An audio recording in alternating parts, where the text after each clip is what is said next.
তো hey guys, welcome back to my channel. আবারও কিন্তু একটা নতুন ভিডিও নিয়ে চলে এলাম এবং আজকের এই ভিডিওতে আমরা কথা বলবো সুপারস্টার জিতের মুভি বুমেরাং তার 25 দিনে এসে কত টাকা বক্স অফিস কালেকশন করেছিল।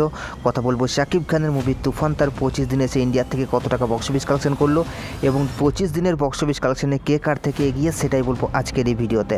তো ভিডিওটা আপনাদের জন্য অনেকটা ইন্টারেস্টিং হতে চলেছে, তাই ভিডিওটাকে শুরু থেকে নিয়ে শেষ পর্যন্ত কন্টিনিউ করবেন এবং আপনি যদি আমার চ্যানেলে ফার্স্ট টাইম হয়ে থাকেন তো প্লিজ চ্যানেলটাকে সাবস্ক্রাইব করে ভিডিওতে একটা লাইক করে দেবেন। তো চলুন ভিডিওটি শুরু করা যাক।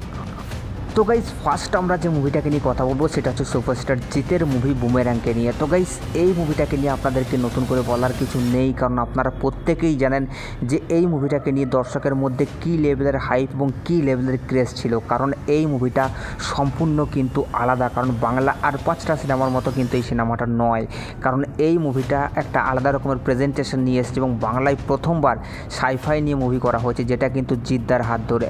তো গাইস, অলরেডি কিন্তু মুভিটার record breaking box office collection করছে, দর্শকের কাছ থেকে ভালো রিভিউ পাচ্ছে, ভালো রিয়াকশান পাচ্ছে এবং প্রত্যেকটা দর্শক কিন্তু হল থেকে বেরিয়ে মুভিটাকে এখনও পর্যন্ত ভালো রিভিউ দিচ্ছে এবং এটাই কিন্তু সেই মুভি যেটাকে বাংলার প্রত্যেকটা ইউটিউব মুভি রিভিউয়ার কিন্তু পজিটিভ রিভিউ দিচ্ছে।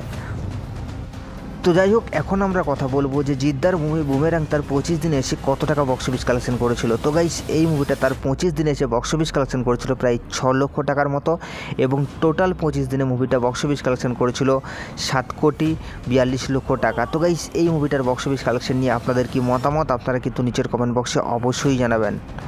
তো গাইস, এরপর আমরা কথা বলবো ভারত এবং বাংলাদেশের যৌথ প্রযোজনায় নির্মিত ছবি তুফানকে নিয়ে। তো গাইস, এই মুভিটাকে নিয়ে আপনাদেরকে নতুন করে বলার কিছু নেই, কারণ এই মুভিটাকে অলরেডি কিন্তু ইন্টারন্যাশনালি ব্লকবাস্টারের তকমা দিয়ে দেওয়া হয়েছে এবং আপনারা সকলেই জানেন এই মুভিটা কিন্তু কুরবানি ঈদে বাংলাদেশে রিলিজ করা হয়েছিল এবং সেখান থেকে কিন্তু ব্যাপক হারে সাড়া পেয়েছে এবং record breaking box office collection করেছে। কারণ এই মুভিটা ভাই সত্যি একটা আলাদা লেভেলের খেলা দেখিয়ে গেছে, আর কেনই বা দেখাবে না, কারণ এই মুভির ট্রেলারই তো পুরোপুরি ইউটিউবে ঝড় তুলে দিয়েছিল এবং তার সঙ্গে সঙ্গে শাকিব খানের সাথে জুটি বেঁধেছিলেন মিমি চক্রবর্তী এবং তার সঙ্গে সঙ্গে চঞ্চল চৌধুরীর অভিনয় প্রত্যেকটা দর্শককে আলাদা লেভেলের ঘুষিবাম দিচ্ছিল, যার কারণে কিন্তু মুভিটা একটা record breaking box office collection করতে সক্ষম হয়েছে এবং এই মুভিটাকে নিয়ে এখন জল্পনা কিন্তু অনেকটাই তুঙ্গে, কারণ তার ফ্যান্সরা মানে শাকিবিয়ানরা বলছে যে এই মুভিটার পার্ট 2 আসবে এবং এই পার্ট 2 দেখার জন্য কিন্তু তারা অনেক এক্সাইটেড।